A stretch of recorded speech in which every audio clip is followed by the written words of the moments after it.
I'm Vani Madhukaran. I'm the Assistant Principal of the Victorian High Ability Program at Virtual School Victoria.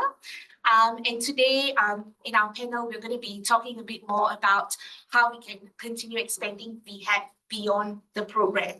I would like to pass over to the panel to introduce themselves first. Hi, I'm Talia Sherry. I'm one of the English teachers in VHAP, and I've been with the team for too many years to suddenly think about it on the spot, but pretty much since the beginning. Hi, I'm Bron Martin, and I'm a leading teacher for VHAP English, and I've been with the team since we started in October 2020. Hi, I'm Mariana Sepeti. I'm one of the VHAP Maths teachers, and I've been with the team for 5 years. Hi, I'm Andrew Hickson, and I've been with the team for nearly 5 years. Yeah. Fantastic. And yes, I have been with VHAP since VHAP started back in 2020, so right from the very beginning. So it's been a really interesting journey, and really excited to see how it has sort of evolved over the years, and how the schools have been running VHAP, and what it brings to the program as well. Before we go any further, because it's like a good sized room, I thought I might actually go around the table, and if I could please ask you to introduce yourselves, your name, your school or organization that you're from, and maybe a little bit about your role, or what you're doing, whether you're a high duty practice leader or anything like that. So may I start with this table? I'm Jamie Lee. I'm from Tunnet Rise Primary School. I am the High Ability Practice Leader at the school and the leading teacher. So I'm not in the classroom, and I look after sort of the Year 6 team and the High Ability program from Prep to 6. My name's Jackson. I also work at Tunnet Rise. I'm a Year 6 classroom teacher, so basically working with Jamie Lee. Hi everybody, my name is Michaela. I work at Watsonia Heights Primary School.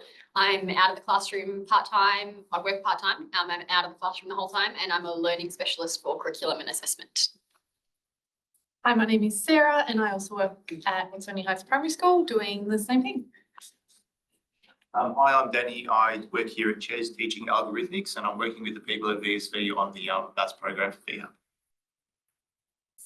Hi, my name is Meenakshi. You can call me Meena. I'm from Point Cook P9 College. I'm a HAPL as well as the year level coordinator for Year 6, and I have a Year 6 classroom as well to teach.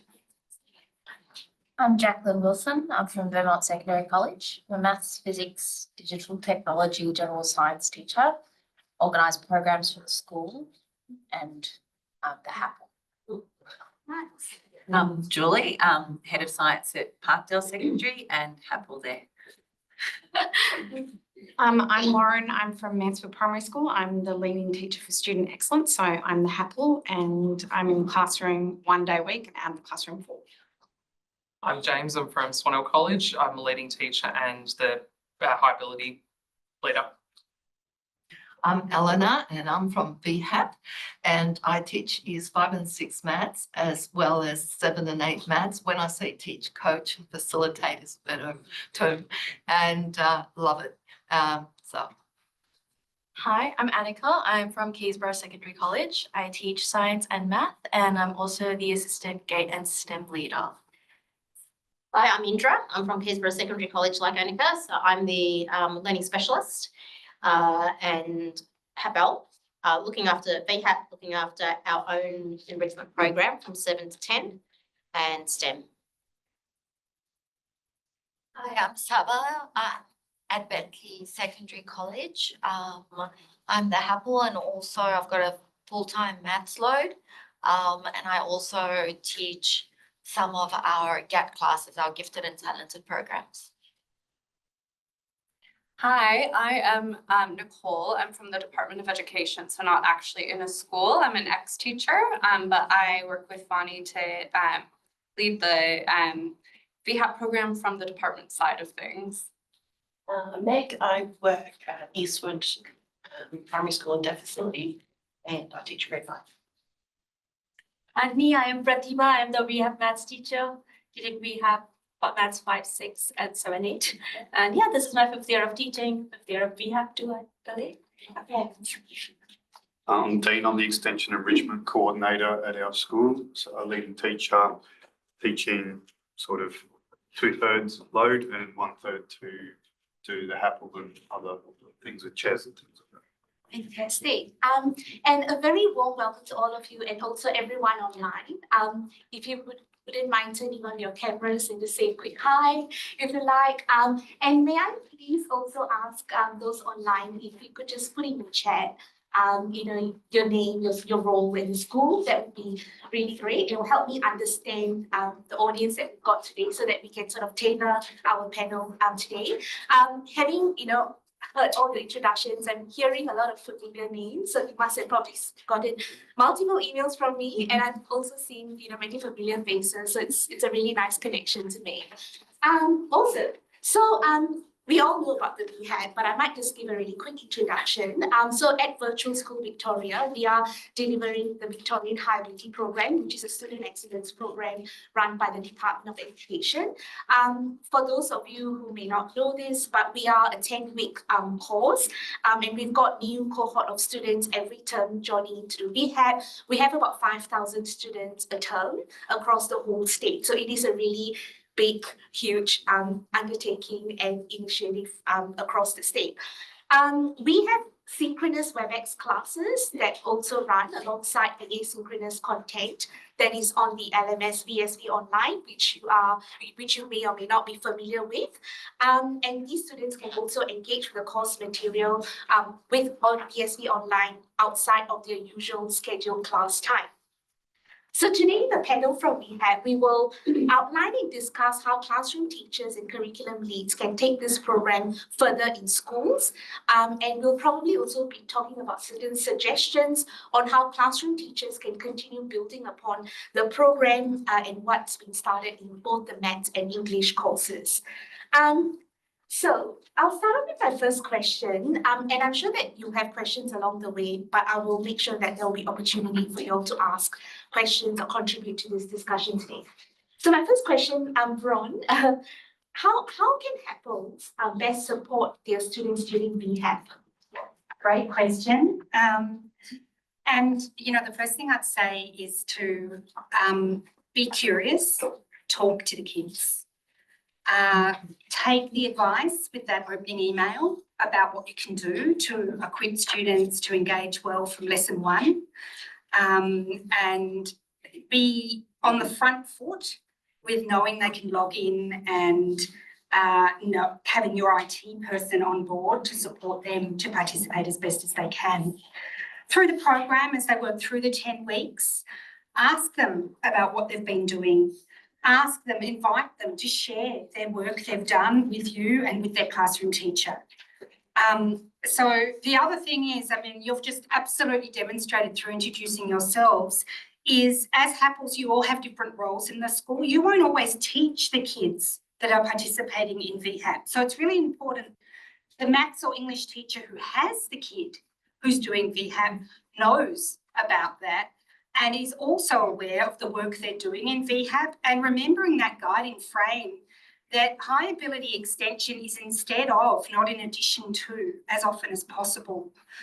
So if the English teacher is aware when the student is preparing their final creative piece and has the curiosity to ask them what they're doing and to want to read it, and maybe take the foot off the pedal a little bit with what they're asking kids to do concurrently, if there's room for that with the assessment task. Because we do often have kids quite stressed about the demands at school versus what VHAP's asking them to do. And sometimes they're so worried about the report they're getting from school, they prioritise that. And so actually then give them that kind of flexibility.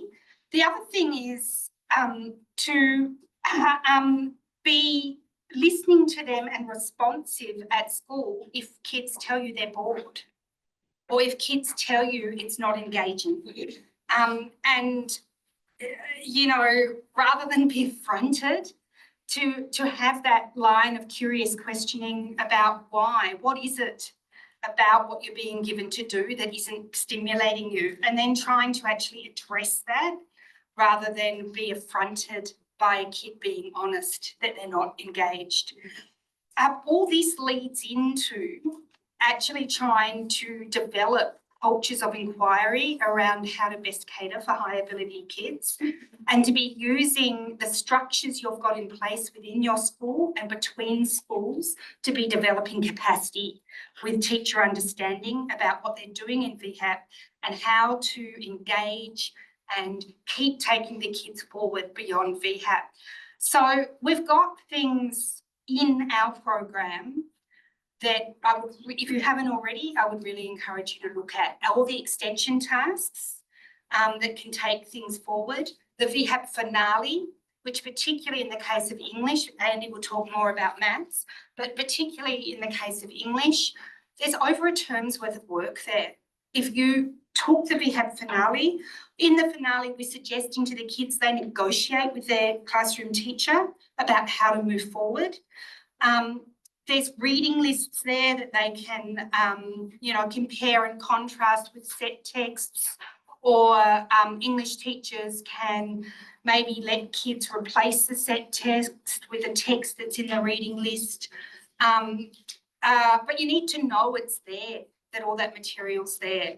There's also, starfish projects for kids to, design a project to make a difference. To consider real world issues within their community and, maybe to be having those conversations with kids, particularly in a primary setting, maybe one literacy block a week. They could be working on extension stuff out of the finale over the next term or over the next semester. Or you've got the whole WebEx setting in place. At a cluster level, you could maybe be agreeing, a designated time a week. One teacher from 4 schools will facilitate the high ability kids using the WebEx model,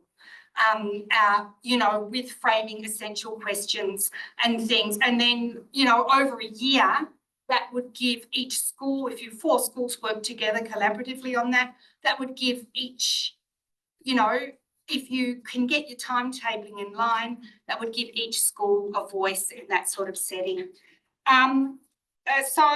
My biggest frames are work with teachers to understand, share reading, share what you're learning here. We use your PLC structure. Vani and I were having a conversation with the Brentwood Secondary Happel, Melanie recently, and she shared with us it would be so much easier if we could use the structures we've already got in place. So negotiate with your principal about, I know many times really privileged and everybody's wanting some of that meeting time within your school, but you're looking forward to 2026. So have those conversations now about, well, when will there be high ability PLC time? How can we fit that into our meeting structure for next year? Will we do it within our school, within our departments? Will we do it across a group of schools? And try to kind of set that into the big picture framing moving forward. I'll stop there, maybe, Vani. Thank you so much, Bron. Bron, from your response, I can see that you're talking a lot about integrating what schools already do and finding ways to integrate VHAP into the school structures. And I really acknowledge and appreciate that all schools are really, time is such a valuable resource and you've got so many things going on and such great work that all of you are doing. And I'm really keen to hear from you here today. If you what are some strategies or things that you already do in school to possibly bring VHAP more into the school and make it more, I suppose, supporting the students in your school, the VHAP students? Is there and also anyone online who would like to contribute, more than welcome to? So anyone who might like to share? I can start. So we're a multi-campus school, so we've got 2 campuses. And so we have a selection of kids that are from one campus and from the other. Annika's based at Acacia, I'm based at Banksia. And so what I've introduced is an introductory session for all kids to meet each other so they know each other, not just through VSV, but they actually physically know who each other are and that they're coming from one school and, being given the same English or math program. As our masterclass, we take the kids out. We take them, for example, We had an excursion, I'll leave this with you. So it's State Library. They do a specific excursion at the State Library for high ability students. How much was that? That one was free. So it was offered only to students who were under VHAP or a high ability program of sorts. Yeah. And they got to practice research skills. There's different ones for different grades, but for the secondary one, it was practicing research skills. And this term we're going to an AI workshop so they can differentiate between, fake news or real information, what's a good source of information, things like that. Because our VHAP kids normally cross over into our enrichment program as well. That is school-based. So they sometimes take their learnings from the excursions that we take them out on the masterclass, which is the end of the term, and they bring back those learnings and share it with the other students, which then they become inadvertently they're advocating for our program. And so what we've opened up is also we get the list, obviously based on that plan results, but then we also ask the teachers of our high abilities classes if they could nominate anyone that would be suitable to VHAP. And so that we bring in more, that's what we're going to try and do next year, bring in more kids into the program. Are those excursions through the enrichment programs, the Victorian? No. So you. Oh, yeah, no, they are the Victorian. Is it? It was under VCAS, VCES. Yeah. That was the State Library one, but it's not always that one that we do. We try to change it up, given that there are some students that, do VHAP again. So we don't want to give them the same experience every time. So, yeah. And we don't just make it sort of problem solving or academic. We also take them strike bowling in the afternoon. Be a kid, go bowl. Yeah. Just because they're high abilities or they're VHAP, they're also teenagers at the end of the day that we have. So they need to also have activities to, that the teamwork, leadership, so forth. So we try and mix it up 2 programs on that masterclass each term at the end of the term. Thank you so much for sharing. We'll move on to the second question. Talia, this is with you. How can we get students to share what they have learned with the rest of their class? So I think something to keep in mind when you're approaching wanting students to bring their VHAP learning back is the different presentation of high ability students. And not every high ability student is going to be really extroverted. I did this thing and I'm going to tell everyone about it.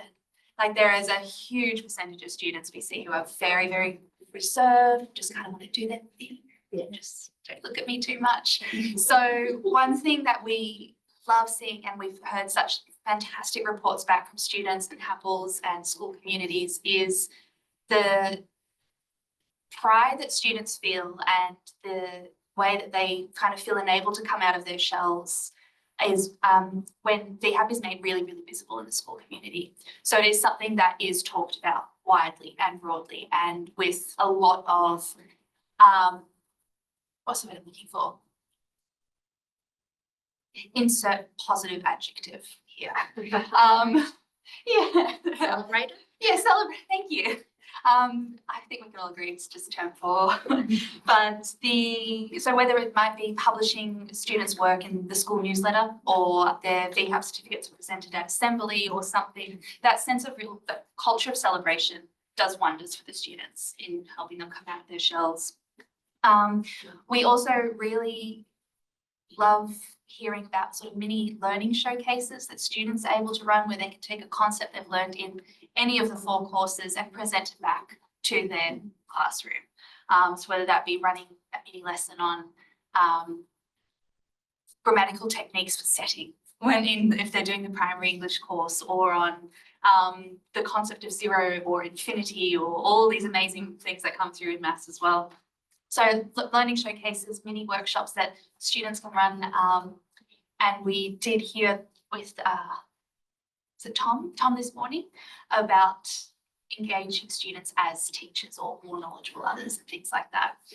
So as Bron said, another key thing is helping classroom teachers to sort of view VHAP as instead of rather than in addition to as much as possible, helping lower that pressure on high ability students who are a cohort that feel pressure quite intensely.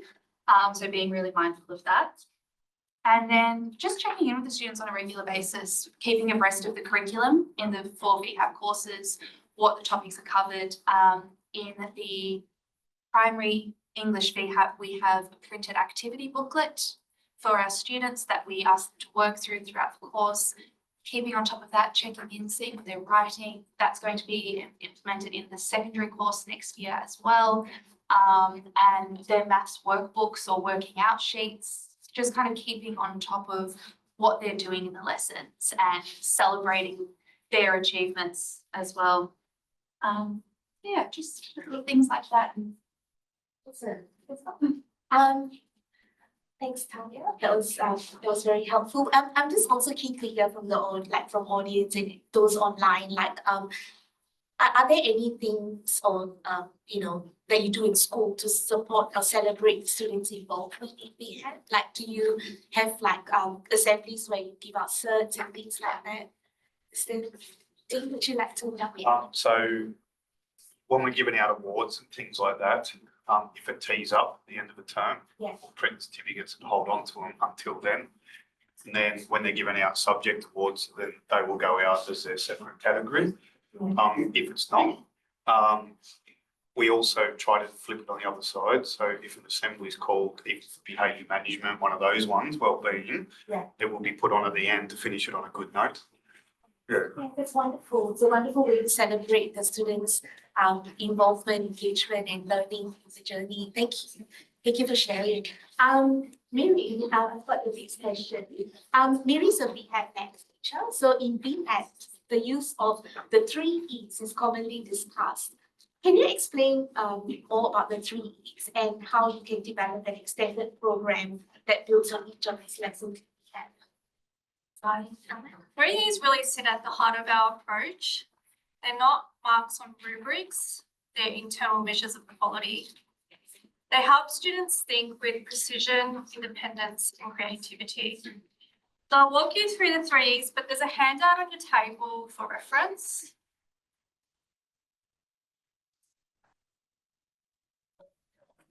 Effectiveness asks, does my solution actually work for me? So it values student voice and their preferred way of reasoning. Efficiency asks, can I solve the problem more clearly or with less unnecessary effort?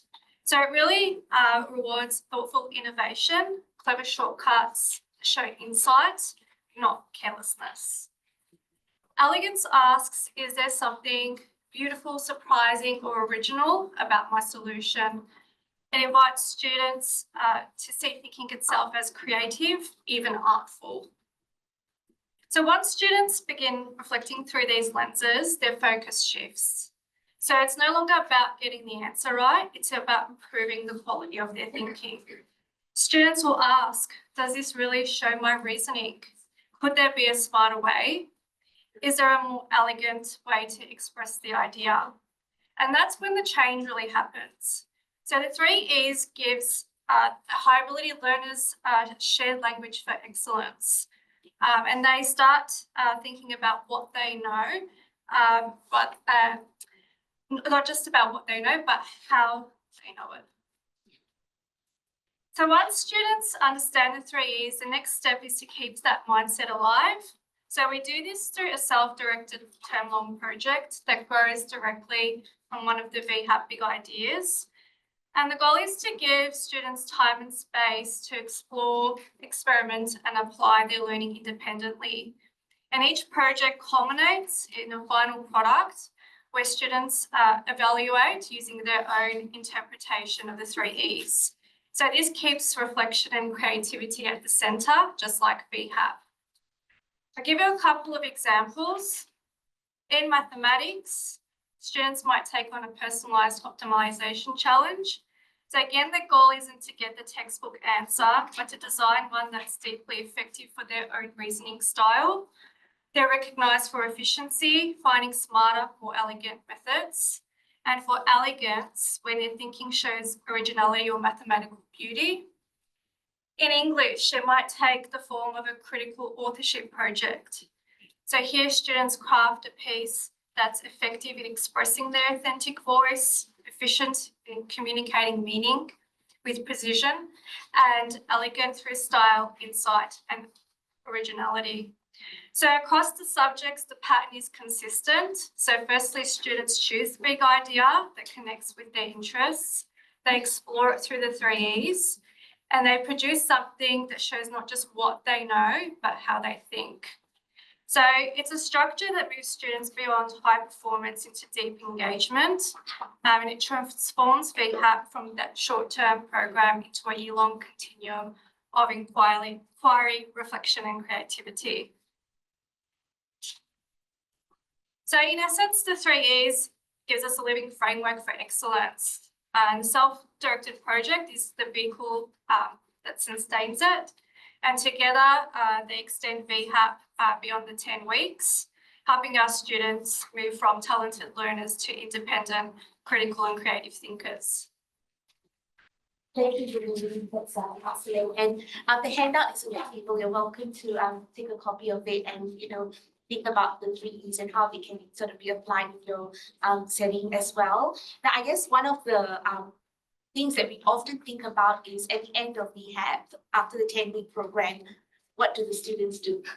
That's, how could we continue supporting them in their learning in their school? So a lot of these suggestions hopefully will, help you to kind of think about this as well within your schools. Next question is for Andy. Hi, Andy. In VHAP, schools organize master classes for students who have completed VHAP. Can I just have a show of hands how many of you have either organized one or attended one? Yeah? Oh, that's great. Fantastic. So these master classes, they are aimed at celebrating student learning and allowing them to build connections with other high ability learners in their area or within the school. And master classes can actually be used as a vehicle to drive some of the support for VHAP students beyond the 10-week session. So Andy, what might that look like? We've provided a few handouts outside, and if you want digital copies, I think Vanny will be able to provide you with them. And there would be slides that could go along with them too. So in maths, we've created maths classes that we started it last year and invited schools to come to the Virtual School Victoria to work through these maths classes. They lasted around an hour and a half to 2 hours per session. We had a session on time and the concepts around time, like time dilation, the history of time, how we measure time. So there's a set of sources on that. We adapted it for primary and secondary. So some of the harder concepts around time dilation were only in the secondary program. And there was another one on cryptography, so code breaking, ciphers, and another one on game theory, so strategies to win in competitive, like 2-player games. Now, these activities could be extended into, possibly several weeks long projects where students could develop their own games, modify the rules, try them out, maybe develop them into a marketable product kind of thing if they wanted to really make it into a full term length activity. So the idea of a masterclass could be many different styles. Like it could be a one-off 1 hour thing that you run, and if you can do it multiple times throughout the year, it could be on different topics, or it could be developed into a full term if you have that time. But it certainly takes a lot of planning. We were very fortunate to have some terms which were longer and we weren't teaching VHAP sessions. So we have perhaps more planning time than many of you do. We were able to use a lot of our meeting time to work on it. So that's why we've got these ones ready to go. But if I was going to suggest coming up with your own ideas, I think there's a lot of things in the finale that could be adapted as well. So in the finale for primary, and I'm focusing on maths here, there's a choice of 9 activities for the students to work on, and each of them I think could be developed into at least an hour-long session, but possibly much longer than that. One idea that I would think would make an excellent project for students is to develop their own number system, which is a theme throughout the primary course. So inventing symbols, whether it's a base, like a positional numeral system. And we've explored several throughout the course, but there's many more that they could investigate, research. Maybe they could do a presentation on an existing number system and develop some of the ideas around that.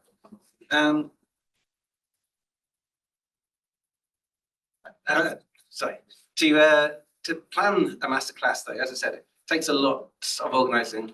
I think make sure you've got your goals clearly defined, like what's the aim of the masterclass? Is it to have fun? Is it to celebrate what your students' achievements? Is it to be hands-on? Getting your brightest kids all kind of sparking off each other in a safe place where their ideas are not kind of, they don't feel embarrassed to put their hands up. And to get them really thinking deeply. So those were some of the goals that we came up with.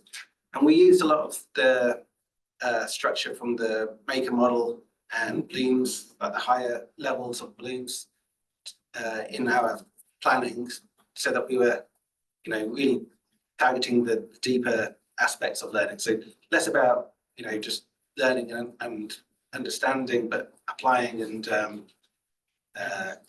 coming up, creating more activities around those kind of areas.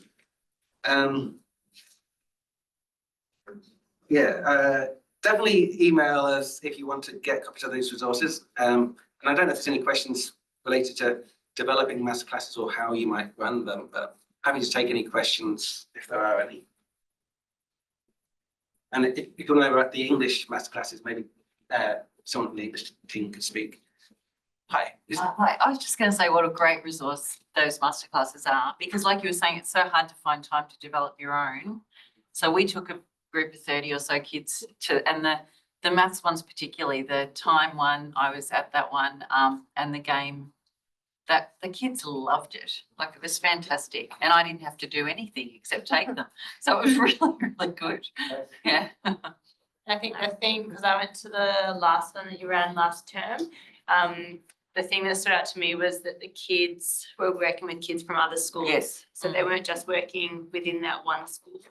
I think that's been a challenge when I've tried to organise my own. I've reached out to other schools, but haven't really got much response back. So then I'm like, oh, well, don't worry, I'm not going to plan it now. I'll worry about it later when we get people, because I feel like the kids work so much together with the kids in our current school. We want to see them reaching out and making those connections within schools. Yeah, that's a really important skill, I think. Yeah. To not work with just the closest friend all the time.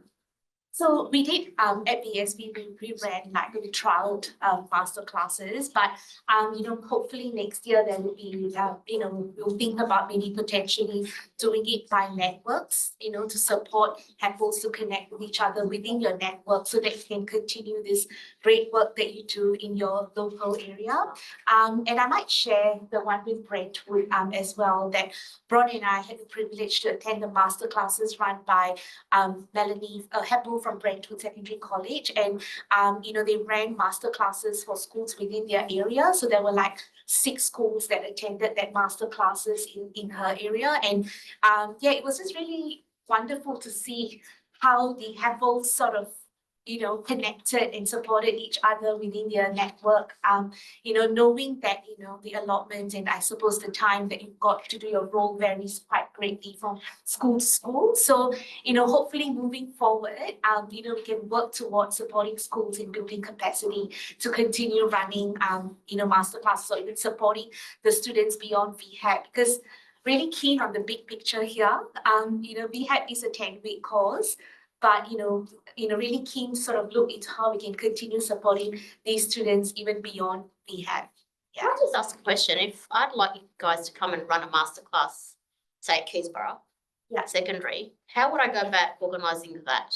Yeah, or so do we you don't- organise it? No. So we run them, and I'm happy to sort of get your contact afterwards.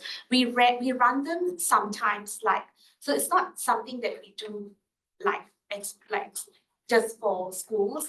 We do run them like at ESB.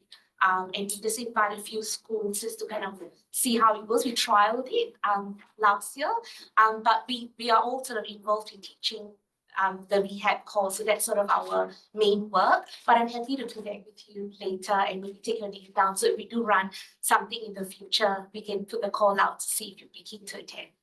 Okay, you guys are located in Thornbury, is that right? Yes, we are. We are located in Thornbury. That's right. Yeah, but I'm happy to connect later. Yep, cool. Can I add another insight from the Brentwood Day? Yeah, sure. The other thing that really stood out with the approach of the HAPL on that day was that all the work didn't fall just on her. So she, and this is the point I was making earlier with my contribution, she was really mindful of her job of the HAPL was to build capacity and to work with other teachers in her school. So she probably had a team of about 6 teachers supporting her across the maths and English provision. And so she's kind of training up successes and sharing her depth of understanding of catering for high ability with other teachers in her school. And then, you know, as I indicated, and as Vani's alluding to, the next part of the vision is hopefully they don't just invite 5 other schools, but those 5 other schools, you know, sometimes host the masterclass and they work together with a program of providing masterclasses. But it's not just all the work on one person with the model she's working with at all. Because, you know, if you leave, you don't want provision for high ability students to stop in your school. And also you've only got so much time.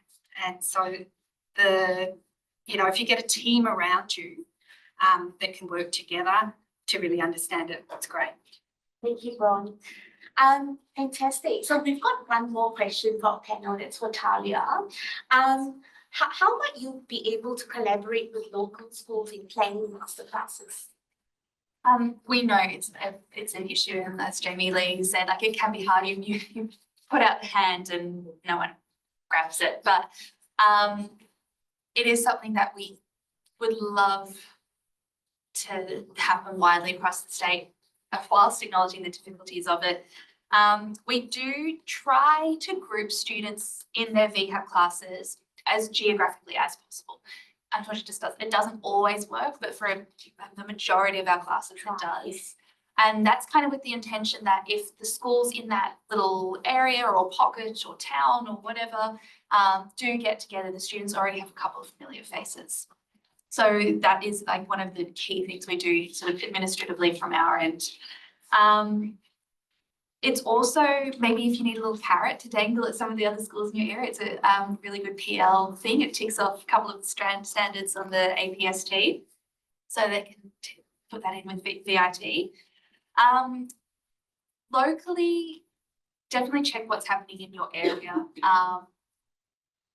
There's, you know, whether that be local authors, politicians, change makers, activists, artists, inventors, whoever it may be in your community that you might be able to draw in to do a masterclass. And then the benefit of if you've got a couple of schools involved, particularly in the smaller areas, I'm from a regional town myself, where it's, you know, small schools, all those things, if you can share the cost, obviously we all know that's brilliant. Just a kind of a side plug, if you're looking for spaces, the Victorian Academy have amazing regional hubs that can be made use of if your school's environment doesn't like lend itself to hosting for the different school communities. But again, our plug and play resources, they're absolutely for you. Like, please take a handful if you didn't on the way in. There's a whole range of different ideas in there. And we're also just a really lovely group of people, and please email us or give us a call or something, because we would just love to talk and help and share ideas. So please don't hesitate to reach out to us, whether that's through like the VHAP support email or just grabbing the VHAP teacher at the end of class and saying, oh, I can get brain on something. Please do so. So we do also periodically run PD for HAPLs. So keeping an eye out for those communications coming from VHAP. That's a really, really, really good place to connect with HAPLs in your area, because everyone who is there is excited and engaged and wanting to be looking for the next opportunity for VHAP in their school. So coming along to those whenever we run them. And if you want a little idea to get the ball rolling, because this is my absolute love, and if a school ever did this, I think I'd just like give you a lifetime supply of Freddo frogs. We have toyed with the idea, and I'm quite sure how we would run it practically, but escape rooms, because we think masterclasses are an amazing idea for cross-faculty work, like not just the English VHAP students or the math VHAP students, but bringing them together. The game theory lessons work beautifully, and you could, you know, have the English students kind of writing the narrative of the escape room, like who is the pirate king, and the math students supporting with the cryptography or the game theory, or like the problems and equations that people have to solve to get out of said escape room. So that could be a really fun little thing. English wise, AJ Betts, the author of one of our novels, Hive, has participated in a couple of schools' masterclasses before. So she's super lovely. I don't want to like just say she will absolutely come, because I'm pretty sure she lives in Perth, but you can potentially drop her an email or something if that's an area of interest. But yeah. Thank you, Talia. That was great suggestions there. And this is a really interesting forum, because like for us, we are sort of on the other side, and I feel like we're now meeting all of you who are sort of running VHAP from your side. So it feels like a real moment where we can share what we do and, you know, really build that connection. And at VSB, the VHAP team, like we're really, really keen to support teachers in the schools to kind of continue, you know, VHAP in the ways that you possibly can, and we're more than happy to support in any way possible. I'm conscious of the time, but I would hopefully like just quickly ask if anyone would like to share maybe a little bit about a masterclass that you have organized for your school or for a group of schools. Is there anyone here? Oh, yeah, Nicole. Thank you, Tanya. Nicole, I saw your chat comment. Are you able to share a little bit more about your comments, Nicole? Yeah, of course. I have done masterclasses with different schools before at the start, but it was very hard organizing with buses and stuff like that and just where to do it. So what I've done this year is the same as what I did last year. We're going to an escape room in Melbourne. So it's all the kids that were selected from term 1 through to term 4 for both English and maths, and they all come together and essentially compete in different escape rooms to see who can escape the fastest. That's brilliant. I love it. Thank you, Nicole. That's wonderful. Well, we have a couple of minutes left, so I'd just like to open it up to all of you here. If you've got any questions as well as online, please feel free to type in the chat. Do you have any questions for us about, you know, anything that we discussed today? Where can we find the resources for the plug and play? They are in the High Ability Toolkit. I'll double check that. I'm pretty sure. So the High Ability Toolkit's been decommissioned. We don't refer to that anymore, but it's on ARC. We have a starting High Ability page on ARC, and all of the resources are there. Okay. There's also a bunch of printouts just outside the door, if anyone likes a hard copy. Thanks for the clarification, Nicole. That's been changing every now and then. Yeah. So yeah, it is on ARC. And if you need any other resources, you're more than welcome to reach out. And you're more than welcome to grab any of those resources out there. Sorry, if I can, just a comment to support maybe what Bronwyn started with about we're so grateful when HAPLs get involved with the particular students who attend our classes, because I'll have to tell you a little story, very short. We don't have access to the student profiles at all. And it was 3 weeks into a 10-week course that one of the students actually said, Miss, I'm having problems because I'm colorblind. I can't see how you annotate. So it meant that I literally went through all the things I had shown them as scaffolds and went and actually did it for that student, changed the colours. It would be wonderful to know if students have a handicap in learning, because obviously we're not allowed to, we don't have access to that information. But some happens, you know, are absolutely wonderful, and they have the resources in their schools that if a student has got high anxiety, they actually involve an assistant teacher to be with them, to just get them to settle down the first time till they find out that I don't bite, that I make mistakes. I actually model that, and they can jump up and make mistakes themselves, and we celebrate and we learn something new. It's good. That doesn't work, so we'll try something else. So thank you all. Thank you, Elena. Yes, certainly. Please email us to the learning needs to be had support. Any final comments from you? Yeah, I'll just remind you all that there is funding in your school, like for the math escape room or, and yeah, I'd encourage you, particularly the Happels in the room, to have a conversation with your principal about the plan of action for the best use of that funding to support high ability students in 2026. And, you know, because sometimes we can think, oh, but a bus will be expensive if we want to do something. But there is funding in your school specifically tagged for high ability engagement. Well, thank you everyone for being here. And once again, thank you so much for all the work that you do. Really appreciate it. Thank you.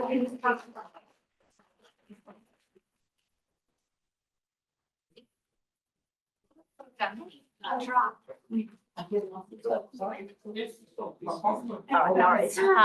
were you at the redesign that one of shooting? No, I wasn't.